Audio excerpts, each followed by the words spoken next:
personal question. I mean, just what are your emotions on Father's Day? I don't know. It's a good question. I am trying to be as present as possible. Obviously, with my father passing away recently, it's kind of I don't know. It's a hard thing to talk about, but I don't know. I'm happy. My kids are. They celebrated me today, so that was pretty cool. Wife celebrated me today. It was pretty cool. You know, hoping my siblings are doing okay back home. You know. What is this like for you? Is there something you're working on this day? Sucks to work on Father's Day. To be honest with you, I mean, you would think that's the day where you get off. But it is what it is. We're here to win. What just the fact that you guys are here, back on your own home floor, able to potentially close this out? What does this mean to you guys to potentially be able to do it here on the parquet? That would be awesome. Obviously we have three more opportunities. Tomorrow being the first one, and we're gonna give it all we got. All we need is the fans to come in there and give us that energy, and we'll do the rest. What do you expect this environment to be like come tomorrow night? Crazy. I think I expect it to probably be crazier than game one because game one was crazy. So I expect it to be crazier than that. Setting the bar pretty high, huh? No, I mean this is a organization in a ball club that they've wanted this for so long now that I feel like they're ready for this moment more than anything. Did you've heard the 617 references and whatnot, with this being like tomorrow being the 16th anniversary there of the last banner, right? I didn't hear that. No? No. Yeah, so it was 16 years to the day since Wow. they beat the Lakers there. So how kind of ironic would you look at that if you guys were able to? What a coincidence. That's all I'm gonna say. What a coincidence. You bring fresh eyes sort of to seeing Drew Holiday as a teammate, as opposed to the years you saw him on the other side. Anything stand out to you about his meshing with this team and what he does for any team that you can tell? He is a very selfless player, but he can still leave an impact on the court. It's very interesting to know that he was an All-Star last year, and he's playing a role right now where you wouldn't have known that. He's a guy who doesn't get plays drawn for him, but he'll still have a night where he drops 26 points. He's a guy who makes all the little plays, all the offensive rebounds, all the back cuts, the extra passes. He's guarding the best offensive player usually while he's out there. He's a do-it-all type of guy for sure. You've played on a bunch of teams. Like, how different is it to be in an environment where you've got not just Drew, but a bunch of selfless players? It's been good.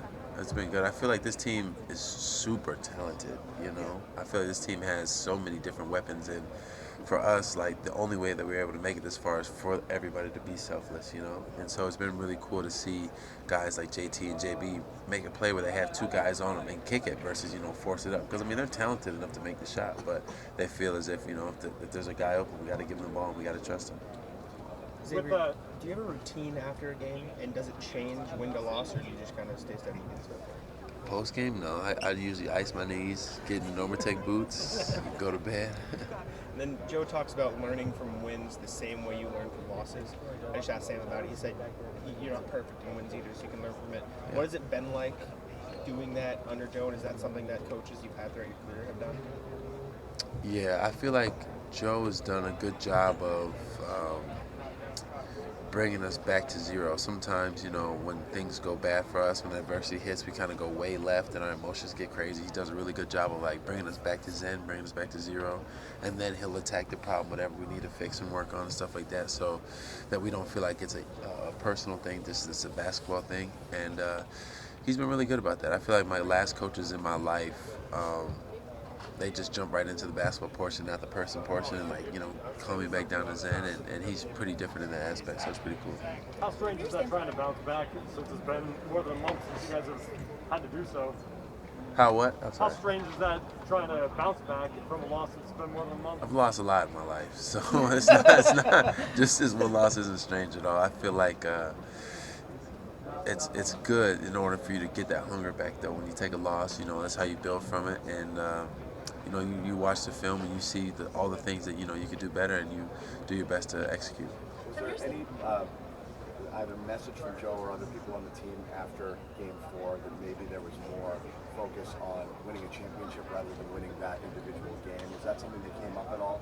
Say that last one again. Was there any talk about potentially being more focused on winning a championship rather than winning that one individual game in Game 4 among you, whether from Joe or from the team there? That maybe I think honestly, you know, in that game, we all wanted to just get it done with in Game 4. You know, we were like, we made it this far, we might as well try to capitalize. And I think we might have put too much on it as far as, you know, pressure on ourselves to be perfect and stuff like that, to where we were the complete opposite. So, you know, I feel like now a little mentality switch to, you know, we want to get it done, but, you know, we have 3 more opportunities to do it. So, yeah. it's strange in these types of scenarios. A team that's down 3-0 has pressure every game because they lose and go home. But when they win that first one, it comes back here. If there's a loss in Game 5, it has to go back to Dallas, and things start to get you know, a little bit more complicated. Is there extra pressure on you guys to wrap it up on Monday? No. We play really, really well on the road. So there's no extra pressure to wrap it up here. We'd like to wrap it up here, you know, in front of our fans. That'd be nice. But no, there's no extra pressure on that. From your standpoint, I think people at home can sit and watch TV and say, why aren't they playing harder? Yeah. And then you're obviously on the court and you know what nobody's trying to not play hard in the NBA Finals.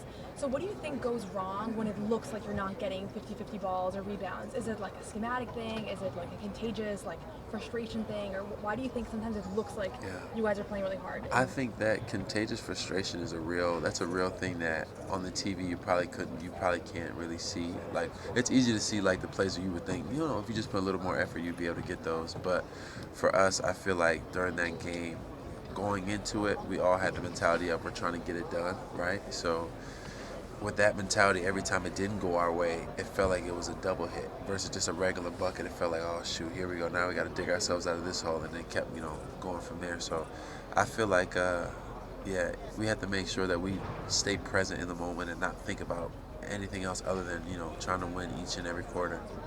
With Porzingis being out, how much more comfortable have you kind of grown into the role you're being asked to play through the finals?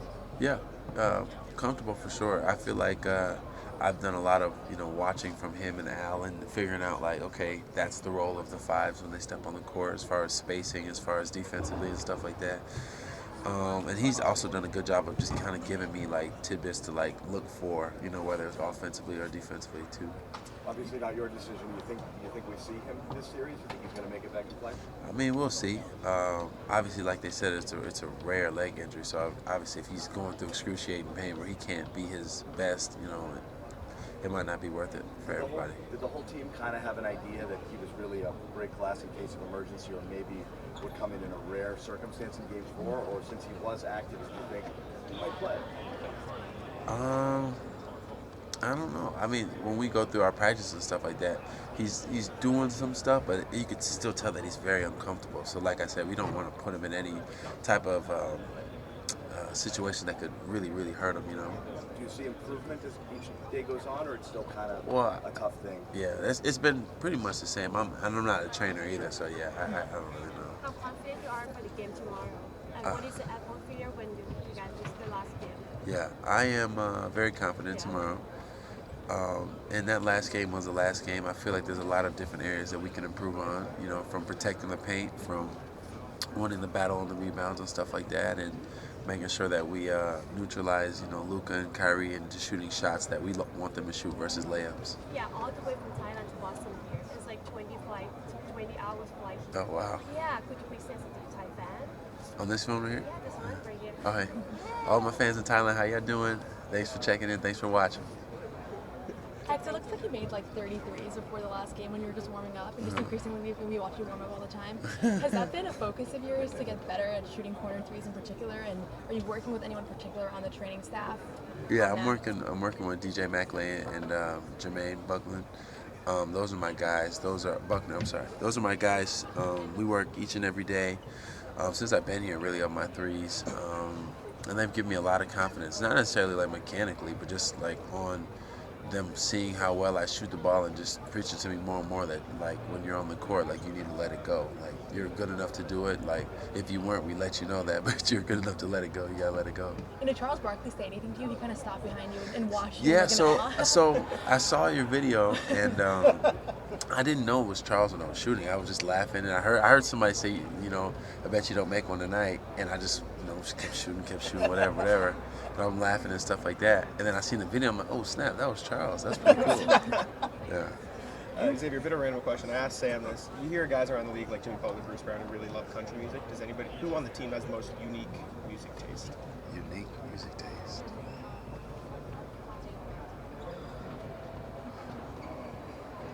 Probably KP. Really? Yeah, probably KP. Like what? What is it like? Like house music. Okay. You know, like that. I don't even know. It's not like techno, but you know, yeah. Sam said Luke really likes the Moana soundtrack. Does Yeah. He ever throw that on for you guys? Well, he's throwing it on. Me and him were in the weight room, and obviously I have 3 kids Yeah. myself, so I know the soundtrack. Did you sing along with him? Absolutely, I know the soundtrack. I've heard the soundtrack at least 300 times in my life. Do you have a favorite Moana song? I guess it's the. I don't even know the name of the song. I guess I can tell you the scene in the movie where it is. The scene is watching her develop from like a young kid into like a teenager, and they're singing about like their family and their village and how you know she needs to protect them because they're gonna protect her. Yeah. You talked about like your post-game routine, and over the course of the season, players are kind of, they like their routine, they're kind of, you get used to it. How do you adjust to this and like your schedule thrown off and kind of the funk of the finals? Yeah, good question. I feel like it's super, super important to still do like as much of your routine as you can, even through this part. Like when I get done with this, I usually do like a little stretch before I shoot, because I'm like, you still can't just go out there and shoot cold and stuff like that. You still got to protect your body. So it's very important to make sure you stick to your routine, you know, because that's what's going to help you, you know, not necessarily this stuff right here. Yeah. No, we're not helping you. We're not. Good? Thank you. Yeah.